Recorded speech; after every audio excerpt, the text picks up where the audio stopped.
All right. Well, welcome everybody. Tonight is Young Entrepreneur Syndicate. Thanks for being here. If you have not checked out the podcast that Rod and I push out every week, I'd encourage you to do so. I think the content's great. I re-listened to some of our episodes the other day, and I'm not tooting our own horn. I think the topics that we come up with while we're talking are useful. It's a short 15, 20-minute blurb on business or soft skills, and you might find some additional value in that, as well as it's how we close the show. If you've got any ideas, we're happy to produce a show on that topic and have some fun with that. So thanks, Riley. Appreciate it. I see that you've pushed them out. I like that. And we're getting some good traction on it. It's getting equal attention as my regular show with some of these C-list celebrities across the country. So just something there for you. I want to jump into, first of all, tonight we're going to talk about the consistent, persistent pursuit of success and what that looks like, or how you might do that on a daily basis. But I want to start with how to utilize the tools that we've offered you with the Young Entrepreneur Syndicate. And maybe this is just a reminder for you, if you're new to the group and you're listening to this call, or you jump in late and you listen to the beginning here, this is also a really good reminder, okay? So look, the Monday night calls, you're going to get a curriculum or a topic of the night, which is what I'm going to jump into in a few. The real gold here is the Q&A, the questions that we can answer as a group, as leaders for you in this group setting where somebody else might hear something, they might get value out of it, but they might also be able to give a little input for you. You're talking about several minds minus, outside of just one. So this is a great tool for Q&A time. Show up prepared for that. We also have our platform, and I don't want to force you to jump onto another platform. And I know some of us have dabbled on there a little bit here and there, but on that platform, you can ask questions, you can post things. I know Chris Muller posted his watches over there. I posted a few things recently. Rachel's posted some tools. I think Fred's posted his podcast. It's a great way just to have the group see what you're up to. I jumped into the Lion's Den today, and they've got a lot of interaction on their platform, which is built on the Jadari system, just like ours. So don't hesitate to use that. Also, you have access to my email, Rod's email, and Rachel's email. And if you don't, please ask for it. If you're going throughout the week and you've got tough questions and you think you have to wait for Monday nights, you don't. Send an email and ask us whatever it is you're looking to do to get you over the hump. The last thing I want you to do is wait a whole week to ask a good question, maybe something you're stuck on that we can offer help with. You could actually email all three of us with the same question, and one of us will jump in. That's probably the fastest way to get me, more than likely Rod and Rachel as well. I won't speak for them, but I know if you want to get something answered from me that is of professional nature, email is a really good way to do that, because I'll give you a well-written response. So that is also a tool. And again, as a reminder, on the back end of the Jadari system, we've got some documents on there that will help you write your business plan, write a budget, marketing tools, an NDA. If you've got somebody that you need a non-disclosure, we've got a template there for that. There's a lot of documents on there that are at your disposal to use. Add your name and address or whatever is pertinent to what you're trying to do. But I want you to maximize your membership and utilize everything that we're offering. Sometimes it's too much. You don't think about all the other little idiosyncrasies that we have or the things that we can do for you. So I like to give some reminders so that you are getting the value out of that. If you're looking for a book to read, I know my wife asks me every couple months what the next book is to read, and I'll hand it to her. But we also have the library of books that we feel are valuable for you to jump into, as it relates to business or our personal perfection and growth. So look at those things. Okay, enough of that. I just want to make sure we're here for you. No excuses. Don't want you to delay your business or your success because you think you got to wait. So, all right, the persistent pursuit. And I love that line. I learned that from David Meltzer when I was working for him. And what does that look like? We talk about often, taking small bites out of the bigger picture. And that's oftentimes what the pursuit looks like. You're not going to jump into a project and achieve the success you want overnight. It takes building a foundation and following through on that foundation one bit at a time. And I wanted to get into this topic tonight because I've spoken to a few people in the last week and a half about some business ventures that they're in, and they just think that they can flip a switch and everything's going to be done right in front of them. It's going to happen overnight. It just doesn't work that way. It takes time to build momentum in the right direction. And that's why people like David Meltzer coined that phrase, persistent pursuit, not 24 hours or 48 hours or 2-week pursuit of it. It's persistent. And that implies a long period of time to bring your business line together. Before we jumped on the call, Rod was asking me how it was going with my new client.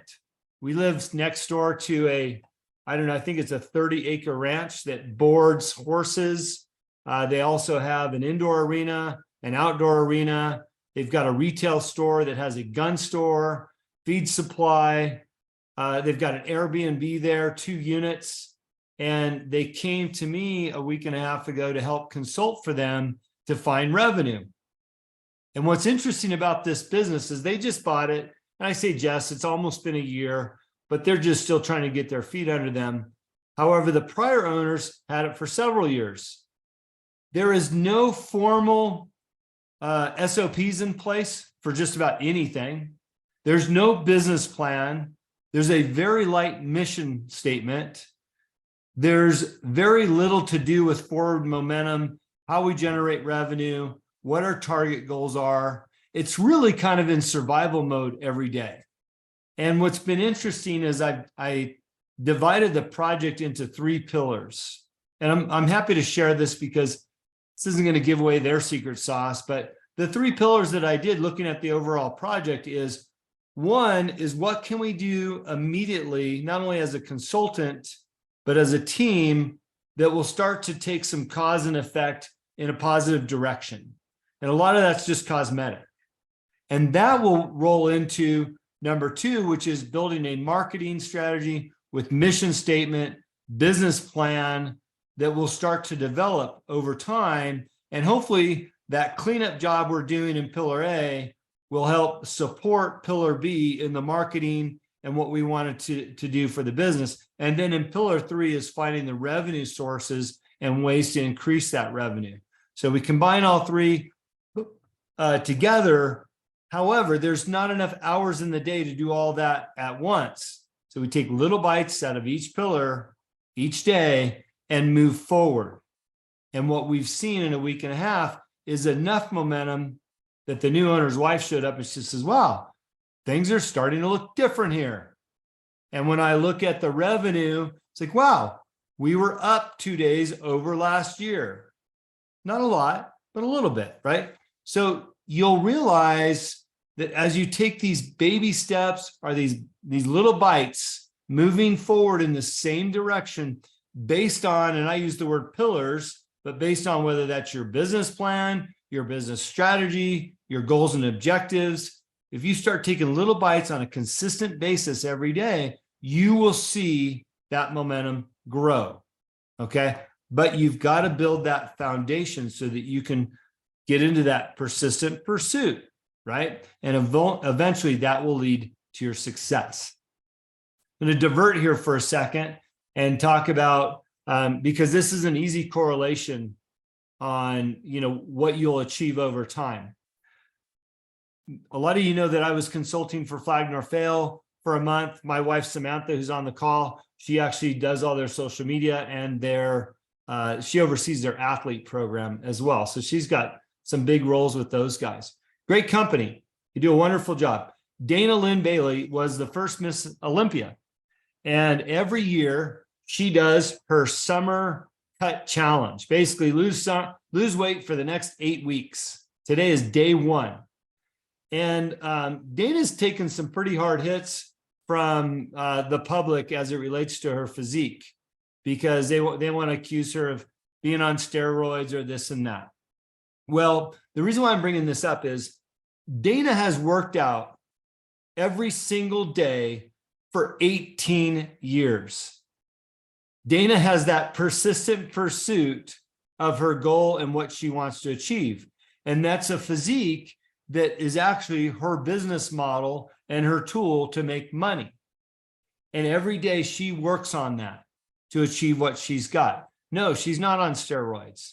Is she in great shape? Yes, she's in incredible shape. I'd love to have her biceps and shoulders, right? But I haven't been going after it for the last 18 years. It's going to take some time.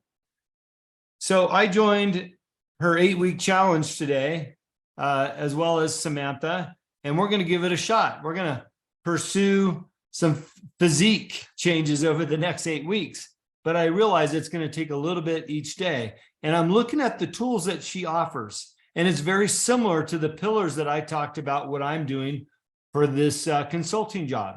She has the nutrition portion, which you can get on her Dana Lynn Bailey app, right? She has her workout portion, which you can get on her app.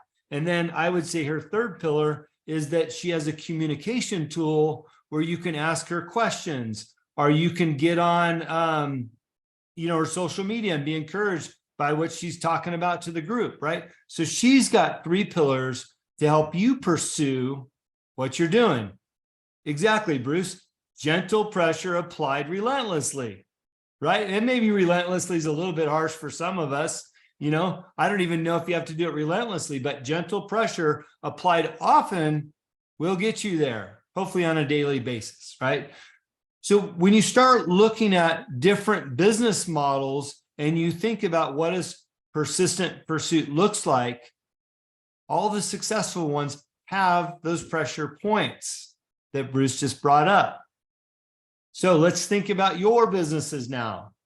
How do we apply, whether they're pillars or foundational elements, or that persistent pursuit of what you're trying to do on a daily basis, right? We talked to Jim Spilson a little bit before we got on the call about sales calls and what that looks like, and how we get that buyer that's hiding in the back room every time he shows up. It's a common story.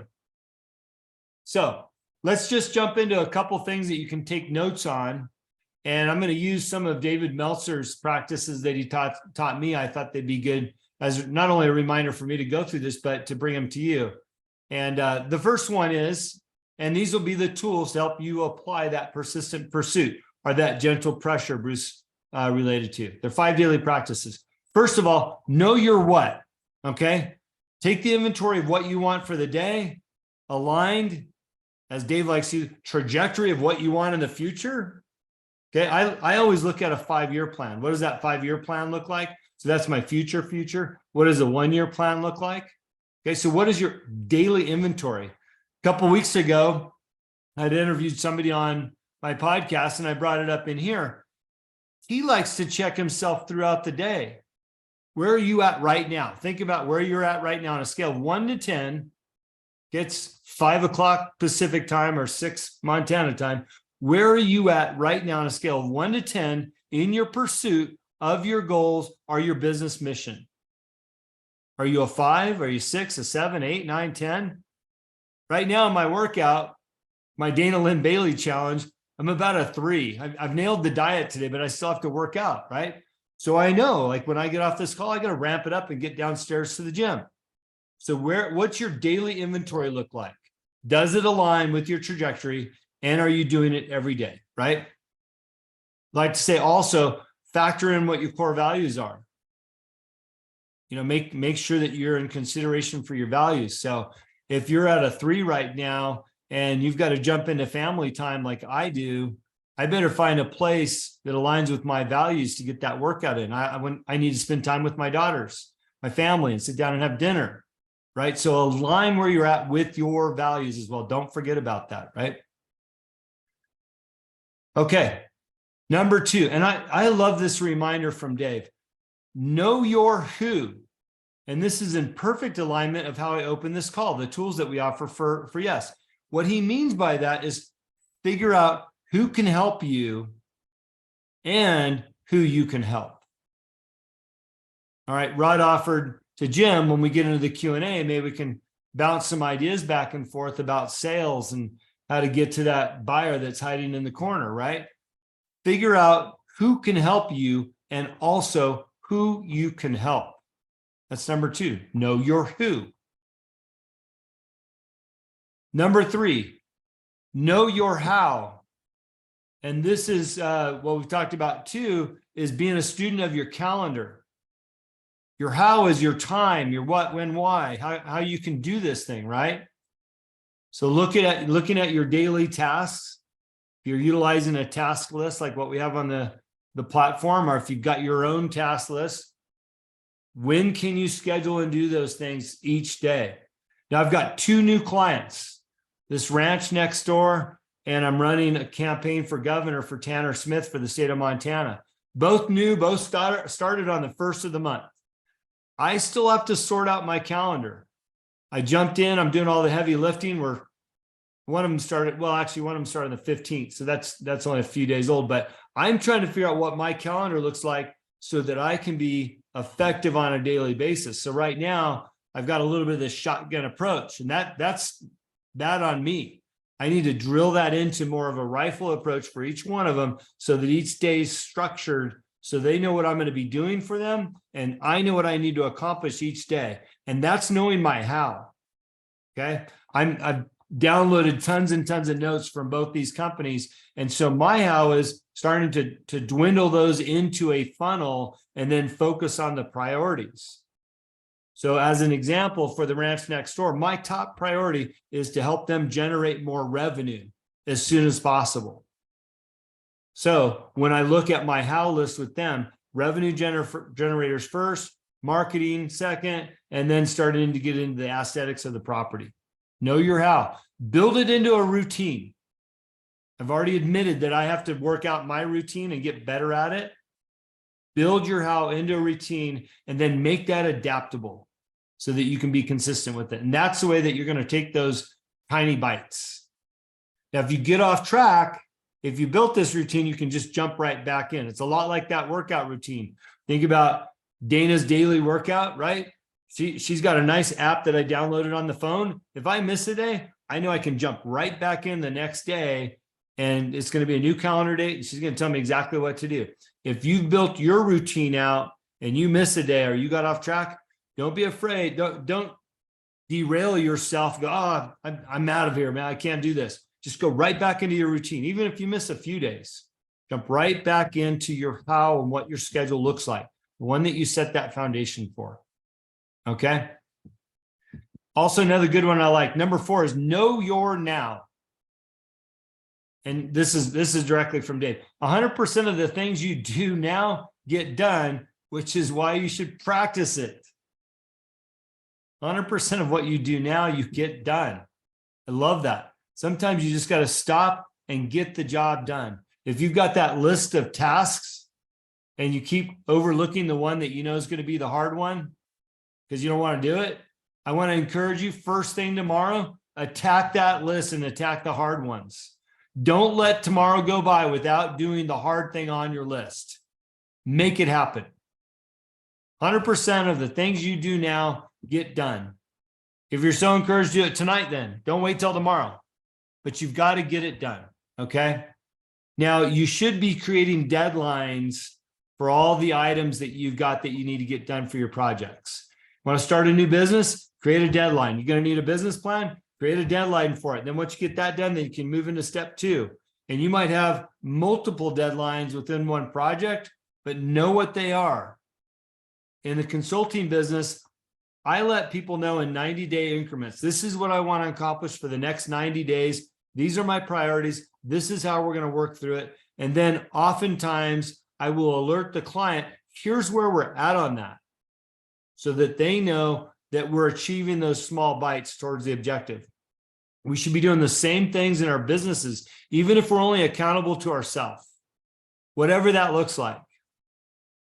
I know we got a few of us on here that have podcast shows. Okay. I've been doing it so long. I push out 2 shows a week now, just organically. It's been happening, but it took a good couple years to be consistent with that. Okay. So know what your goals are, what you need to do, create your deadlines. And if you have to refocus, then refocus and then get back after it. And that's okay to refocus. Oftentimes we get distracted by life in general. Maybe it's a late night of drinking, whatever it looks like. Sometimes we got to refocus. Okay. And then number 5 is apply your why. And this could be your most powerful tool on your list of that constant pursuit, is know your why.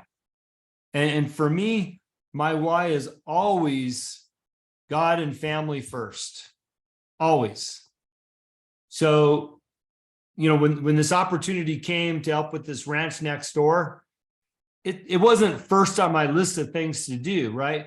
But when I start looking at my why, I literally on Saturday, I put a gate through my pasture into their pasture. So I don't even have to go around the highway. I just cut right through my yard now, because my why is being available to my family. And if they're only a gate away, what a perfect opportunity for me to achieve my why and work for a client that I have a passion for. You know, it's horses, it's animals. There's some manual labor stuff that I like to do, but this aligns with my why, and it's right there. Know your why and apply that every single day to what you're doing, because that's going to generate that motivation to get it done. And don't forget about that. Put your why right across the top of your notes. Look at it every single day. You know, even as an example with this Dana Lynn Bailey challenge, I'm being physically fit. It's not like I want to go be a bodybuilder, but I know the more physically fit I am, it will achieve what I'm looking for. And that is good health in my mid-50s, so that I can be the best version of myself for my kids and my wife. If I'm healthy, I can take care of them. If I'm healthy, I can generate revenue. I can have a job. I can fix things. I can help them do the things that they need to do, right? So I'm always looking at my why and trying to prioritize that in what I'm doing. So even my health routine, my why is the first alignment, and that's be there for them, right? So apply it. So look, these are 5 easy ways to consistently pursue or gently apply pressure relentlessly. Thank you again, Bruce. To keep on track. It's so easy to get off track. One of the podcasts that Rod and I did recently, it was called something about the secret sauce. What is the secret sauce? Everybody's always looking for the secret sauce in business. You hire consultants or you ask around, you ask successful people, what's the secret sauce? The reality is the secret sauce, again, in Bruce's word, gentle pressure applied relentlessly to what you're trying to do. There's not a whole lot more than that. If you've got a game plan and you're passionate about it and you know the direction that you're going and you know your why, there's no real secret sauce. Just do more of it. You'll get there. I always like to use the example of Tito's vodka. When Tito started to come on the marketplace in a big way, everybody started saying, oh, wow, have you tried this new vodka? Tito's vodka, have you seen it? Yeah, I've seen it. It's so great. It's brand new. I just got it at my grocery store. Well, let me tell you something. It wasn't brand new at the time. It had already been around for 15 years. Tito was working that plan every single day. He was passionate about it. You know, if you listen to him speak, he's just a good old boy from Texas, worked on the oil rigs, started home brewing, making vodka out of his, little pot still with his dog. You'll see his dog in his commercials. And he started selling it locally. And then that grew a little bit more and a little bit more. He thought, hey, I can meet girls in the bar if I had my own vodka. So he grew a little bit more. He realized at the time his persistent pursuit was to meet more girls. Literally, that's his story. And he grew a little bit more. And then all of a sudden, people started saying, hey, have you seen that new vodka? Today, and I think he's been around 22, 23 years. Today, Tito's vodka is one of the biggest vodkas produced in the world. In the world. People are like, where did this come from? Never heard of it before. They're probably still saying that in some areas, right? It's because he pursued it even though he hadn't achieved that fame. When I was working for Kettle One Vodka, we came on the scene before Tito's. Same story. Company had been around for 12 years in the United States before people started hearing about us. And that's when I started. We started growing. People were like, oh, I never heard of this before. Oh, really? Well, guess what? They started in 1691. They were a 315-year-old company when I started. So there was nothing new about that, right? So I think you get the point. And the point is, start now. What you do now will get done, and pursue what it is you're looking for. Utilize the tools that we put in front of you. We're here for you to help you. So with that, I'm going to open it up to Q&A. If you want to ask questions, put them in the chat. I'll go from there. I'm going to ask Rod to weigh in, buy you a little bit of time like we normally do to think of what your questions are. Let's start making a difference in your businesses tonight. Let's answer those tough questions. There's no question that's dumb or isn't worth asking. This is the spot to do it. Rod, go ahead. Well, first, I want to shout out to Mr. Cartwright tonight for reaching out to all of us earlier today, just to ask that general question. What do you guys know about, this website building platform? That's taking that immediate action. That's putting it right out there in front. And you didn't put it off until tonight, Bruce. You asked the question first thing today. I love that. That's how things get done, right?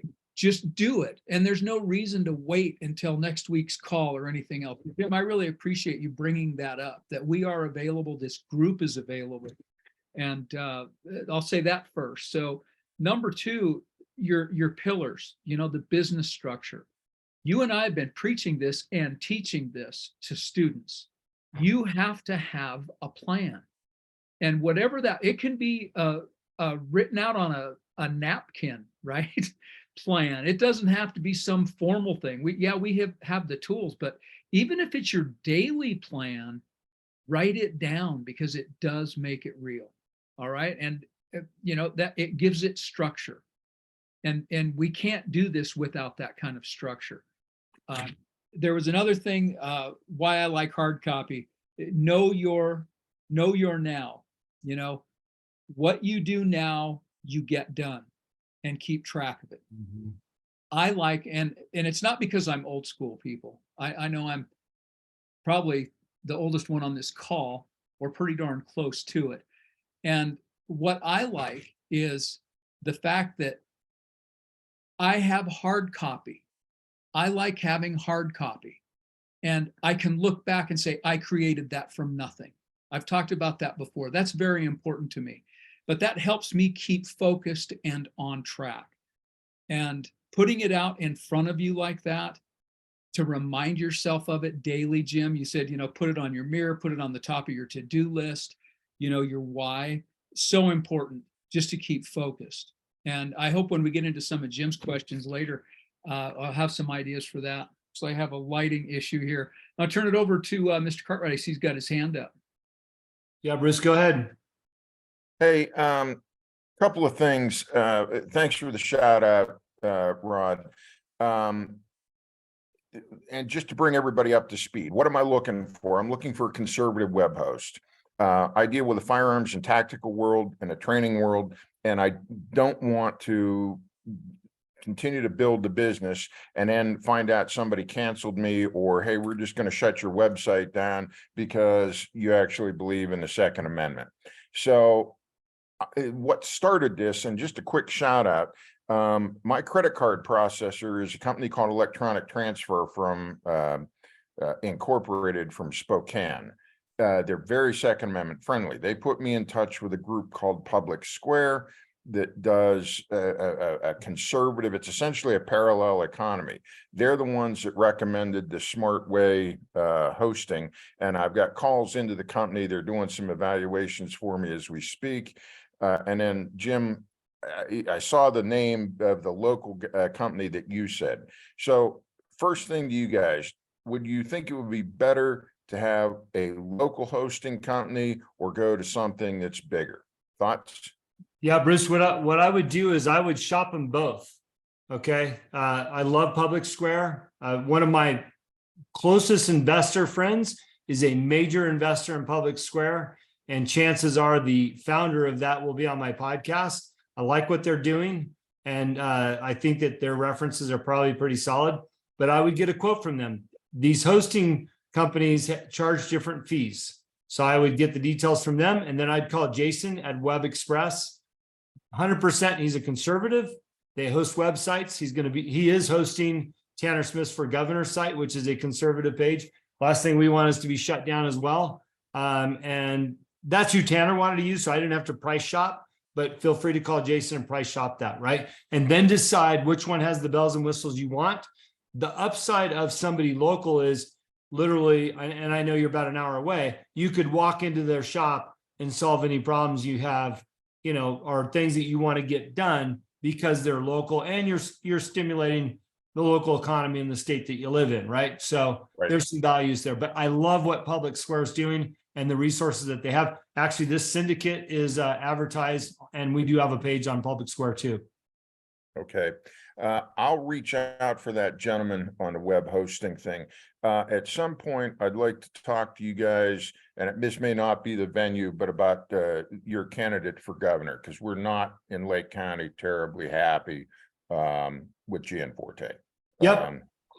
Probably not the venue for that, but that's why there's competition's good in everything, right? And and that goes for everything. If your governor's not doing a good job, let's bring some competition up. So that's what we're doing, Bruce. And I'd love to talk to you afterwards. I know you got a lot of influence down there. So thank you for asking that. I'll reach out to you specifically for that. We can do that later. That sounds good. Fellas, thank you for everything. Yep. No worries. Thanks for being here. Jim, we were starting to talk about sales tactics before everybody got on. Do you want to continue that a little bit? And what Jim was asking, just for the group, and I know we've got a few people that have done sales here, is that Jim is he sells a product to retail stores, and he's been trying to track down the buyers. Of course, they're elusive. They're not there. And nor is the decision maker or the owner, however you want to describe him.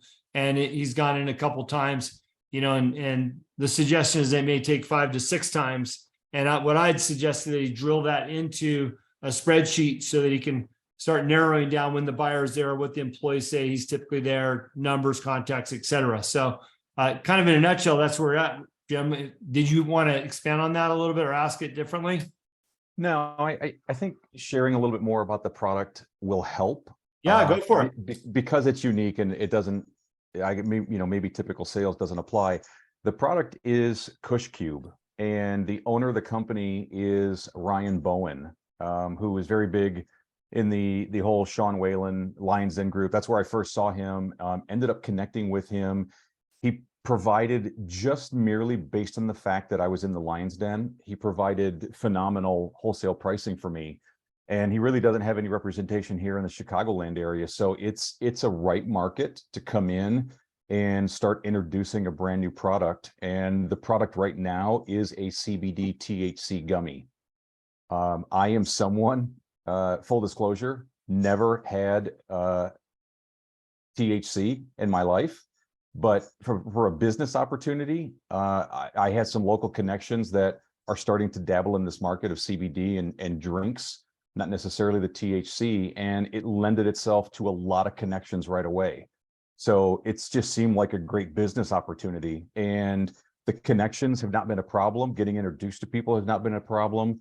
I have met a local wholesaler here called Mr. CBD Chicago, who does podcasts and YouTube and is selling nationally with his own website and 2,000 products. But it's getting into the stores and getting to the right people. I'm hearing that there is a need. I'm hearing that there is big interest in this product. So it doesn't make sense that someone's not picking up the phone saying, hey, let's try it. Stores I'm going into are not carrying a lot. And there are people that are working the desk during the day are saying, look, we have people come in regularly. It's a hot product. Our owner should be calling you soon. And radio silence. So, Jim, thoughts from there. Jim, listening to you again, I think it might be worthwhile to, and this goes for anybody that is representing a product that has a celebrity endorsement behind it, is maybe leverage that a little bit, Jim. Put together what might be a faux meet and greet to gain interest. I guarantee if you had a dozen or two people that are committed to bringing in the product, I guarantee you Ryan would come into town and do a meet and greet. And or, maybe it's just a nice little gift package of something that looks nice enough where the only person that would open it would be the owner or the decision maker, and they've got a little bit of material there. So I'm going to go to Rod because he probably wants to comment on this, and then I'll go to Fred if you've got a question or a comment. Go ahead, Rod.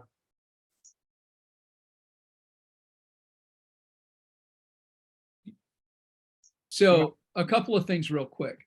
The first is this, that the owners are the decision makers, right? But they're usually not the most important. The most important I've always found is the gatekeeper. So if you're having contact with that gatekeeper, don't feel like you have to go to that owner right away. Take that extra time to build rapport and a relationship with that gatekeeper. And again, like Jim said, if you keep track of that, you should know that person's name.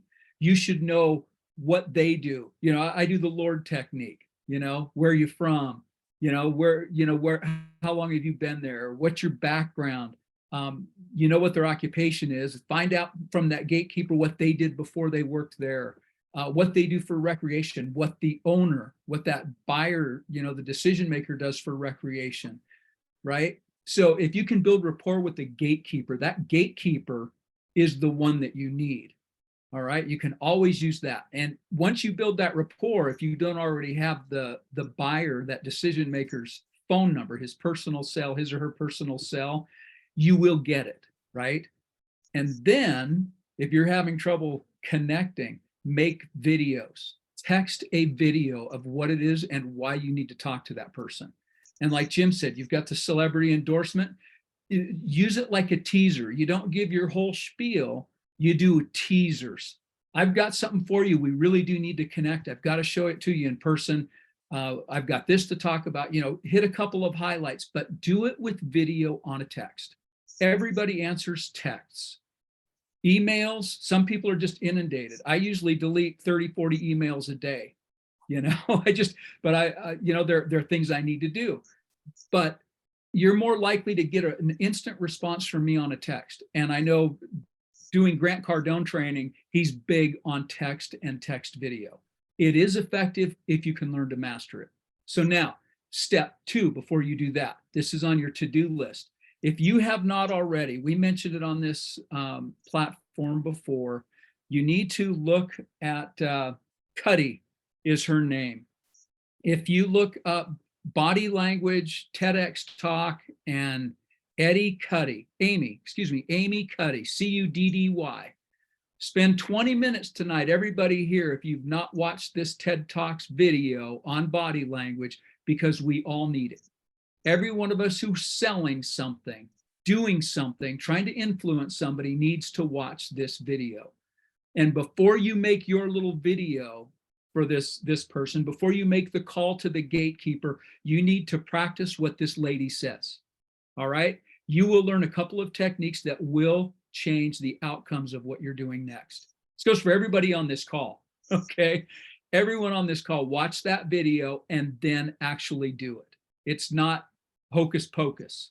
It is training your mind to do what you need to do next. It's pretty phenomenal. So that's probably one of the good tips of the night. So make sure you do that.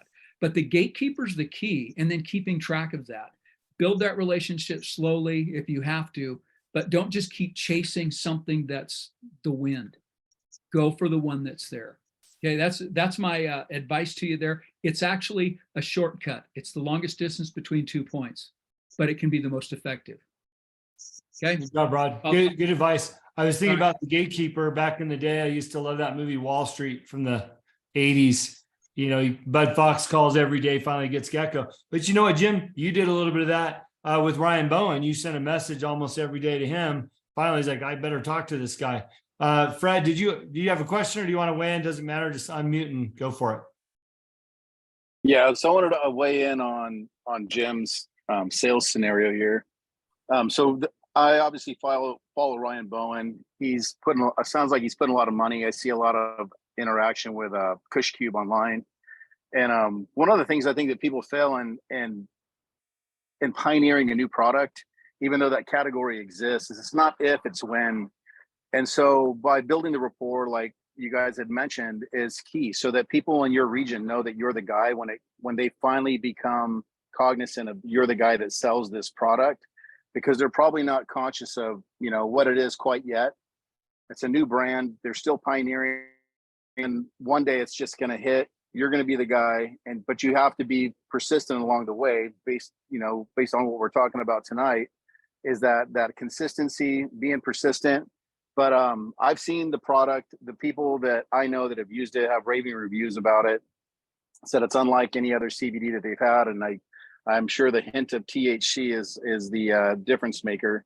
But it's gaining momentum, and I think if you stick to it by building rapport over the next few months, you're going to get that hit when people start to see it. I've been with early stage companies that people didn't know the product, and there's all of a sudden there's this tipping point.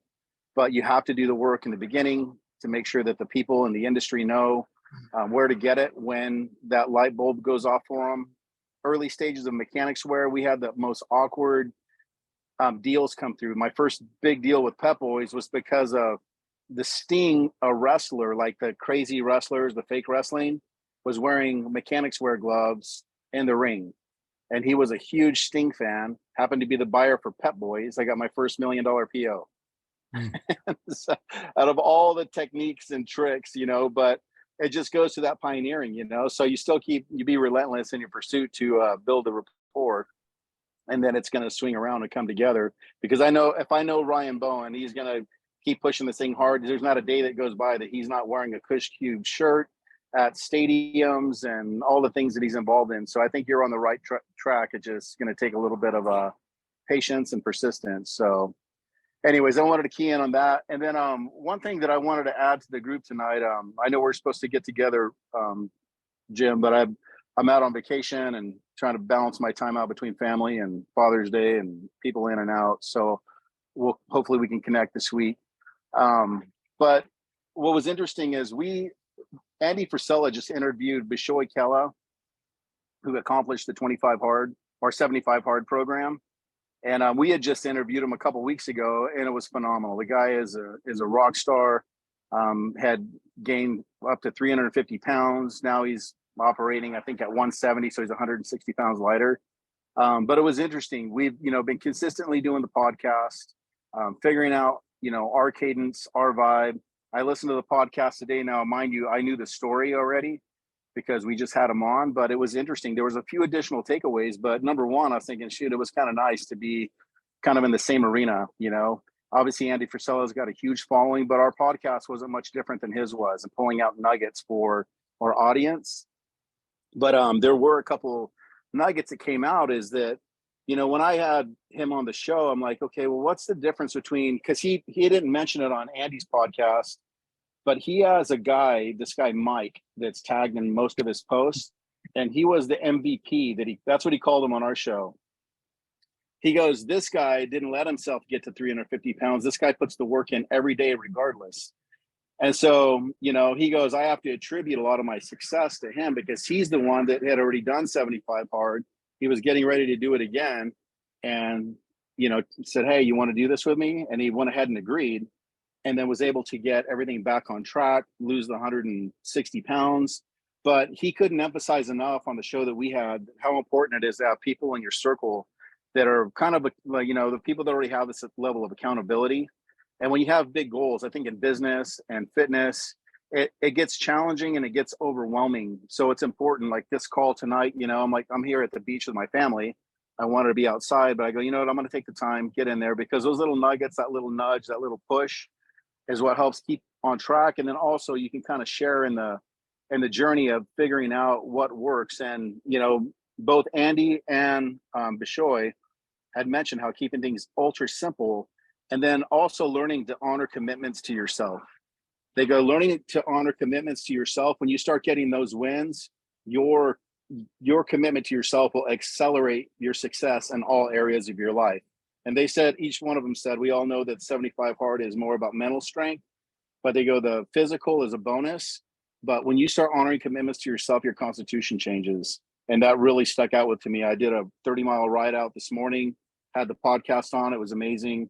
And so anyways, that was just a share I wanted to add in there. but we're seeing the results of the podcast growing every week.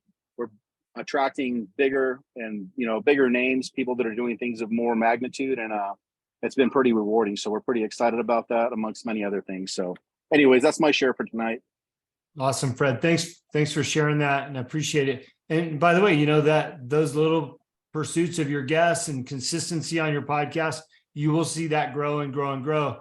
And yeah, it's nice to be in the same company with your guests of somebody like Andy Frisella. What I love that you said, Fred, is that these things, there's a tipping point to it, and know that, right? Be that person, Jim, that he talked about, that when this thing does hit, everybody circles back and goes, oh, we better call Jim. He's the guy, right? So even though you're not getting what you want today, he's absolutely right about Ryan Bowen. And I'll tell you, anybody that wants to have anything to do with Ryan, when I was in Salt Lake a couple of weeks ago, I got some insights to Ryan's next project. And I guarantee you're going to want to have your hooks into him with that product, Jim, and be the guy as he pours more money into Kush Cube. So that was really good advice, Fred, to just be the guy when it hits, when that tipping point. Bruce, let's go to you real quick, and then I want to get to Riley if you've got something, and then Riley, I'll grab you next. Yeah. Hey, Jim, the one thing I would do, and it echoes what Rod was talking about, you need to find out why you're not getting through the gatekeeper. And it might be that there's a public perception problem with CBD. I know in some of the circles I ran with, it's like, that is just, it's basically a weed product. And there is still some significant public opposition to that. And if I was running a business and somebody said, hey, we want to sell you this. Look what happened to Bud Light. It's the same thing. One step in this world as a marketing guy, and you could be done. So I would try to talk to that gatekeeper, feel that person out. It may take some time, but ask that why question. And once you know the answer to that why question, then you can craft a response to it. Just food for thought. Thanks, Yeah. Fred. Appreciate No, it. that makes sense. But I will tell you though, that all the places I'm going specifically carry these products. Awesome. Okay. Yeah. So I'm targeting those first. Good job. All right. Riley, you probably had a question. Your hand was up. I do have a question. Well, I guess maybe or advice. So I have been really struggling with social media because I hate it. And I was like going back through all my clients that I've gotten in the last year and the connections I made in last year, and really only maybe one or two of them have come from my social media. And so I'm trying to decide, do I want to kind of give up the heartache that social media gives me, or is it really worth the effort? And Okay. I would like advice on that. Okay, good question. Only you know your business, okay? And you know your business than anybody else. Here's what my thought is, and it's very similar to what I'm doing at this ranch next door. They have a little bit of social media. They've hardly done anything, and we are going to ramp up what they've done, but we're not going to do a full-blown campaign like what you might see Samantha do for Flag Nor Fail. That's not the right move for them. What I've realized, and this will play directly into what you're doing, because we're talking about Flathead County here. You have the benefit of living where I do some work, is in this area, people work off of referrals that I've seen more than anything else, not necessarily social media. People want to know, and this is probably the case for Bruce, down where he lives on the southern end, and maybe some of our members that are on the east side of Montana, is that people like referrals. And I would really look at your network of people that you've worked with, and don't be afraid to ask them for some referrals if you've done a good job. And, say, hey, work together. Maybe it's been 2 years, 3 years, whatever the number is. And just say, it would really be meaningful to me if you could give me 1 or 2 referrals. And I wouldn't be afraid to ask for a couple, don't limit yourself. But I believe that referrals and human interaction in Flathead County specifically, because that's where you're at, you're going to see the most value. People want to hear from somebody else that you've done a good job and you'll take care of them. And I guarantee you'll see more success in that than you will on social media. But because it's such a burden for you, maybe you drop that down to a 10% effort. I wouldn't go below that, but a couple of posts a week so that people still know you're out there, you're still searchable, you're still alive and well, because oftentimes people go to social media to see who you are and they want to know a little bit about you. But 1 or 2 posts a week shouldn't be too cumbersome. And I would focus on maybe Facebook, because it seems like people in Montana still use Facebook more than I thought. And then Instagram, and maybe let the others die off if it's such a burden for you. So that's what I would do. Rod, did you want to comment? I saw your hand was up for a second. Yes, thanks. A couple of things. Boy, I understand. You don't have to talk to me about not liking social media.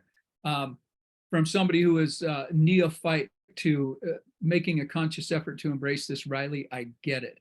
However, knowing marketing and advertising, TOMA, top of mind awareness, you can't disappear. So I like Jim's comment, taper it back. I wouldn't say 10%, I'd say go maybe 20%. Using the Pareto principle, right? Do the 80-20, taper it back 80%, but keep your image out there, for top of mind awareness, number one, but also branding. You have on your social media who you are. You're that vibrant, exuberant, always excited person. You're not just some loan officer pushing paper, right? And I think you could branch out. You'll notice if you follow Jim on Jim's social media, Jim Riley here, he mixes his up with a lot of personal stuff. So people know that family is important to him. And that's not hard to get a family photo and post that to social media. And I know your family personally and how active they are with all the different activities with your boys and your husband. You can personalize it a little bit too and leverage that into part of your brand. This is who I am. I'm a family person. You will want to do business with me. So maybe just shifting the dynamic, instead of looking to push the what you do and the business part, push yourself as a personal brand. So don't give it up, but taper it, but kind of play with it a little bit. Do something a little bit different. That's all I got. It's really good advice, Rod. I gave the same advice to a realtor before, Riley, and that is, put some of your personal stuff in there. We don't need to see all your successes in your industry, to know that we want to work with you. You're in a little bit more personal level because these are big decisions on who you work with in the real estate industry.